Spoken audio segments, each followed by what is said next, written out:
Children, we all know that India is a federal country. Now, what does this federalism stands for? How is federalism practiced in our country? That I am going to discuss with you all today in this lecture. We all know that India is a vast country where even the neighboring villages have different customs and traditions. Also, the people follow different faiths, they speak different languages, and they live in many climatic zones.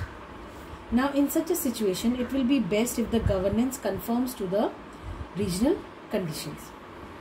And federalism is an arrangement where the powers are given to the center and the states, and they considers the cabinet form of governance, which means that governance should be by the people of the region, and there must be some basic laws which have to be in line with the pattern of the social life. This is the reason that the states have a certain amount of independence in formulating policies and implementing them. However, they are bound to be disputes between the states, and in such cases the intervention of the center becomes necessary. This I think I have told you earlier also when we were discussing about the union and the state list along with the concurrent list, that in the concurrent list, if any of the law that overpowers with the central government, then the state government's law will be abolished and the central government's law to be remaining in the practice. Now, the center should also see to it that the states accept the decision that is taken. Now, coming to this, how is federalism practiced in our country?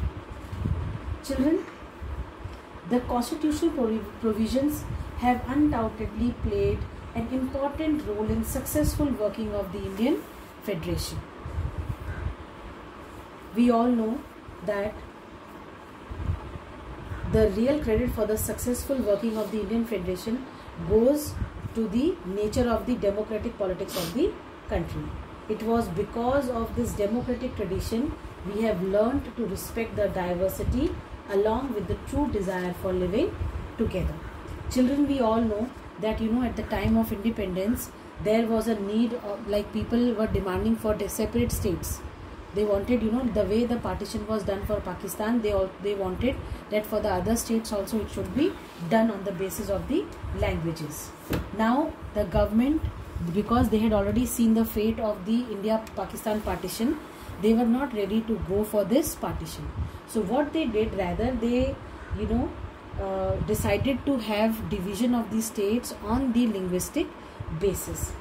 Now, the first test for the democratic tradition of the country was faced due to the creation of the linguistic states. The Indian political map has undergone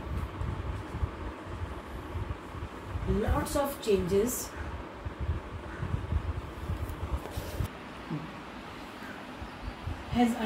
several changes between 1947 to 2006. As you can see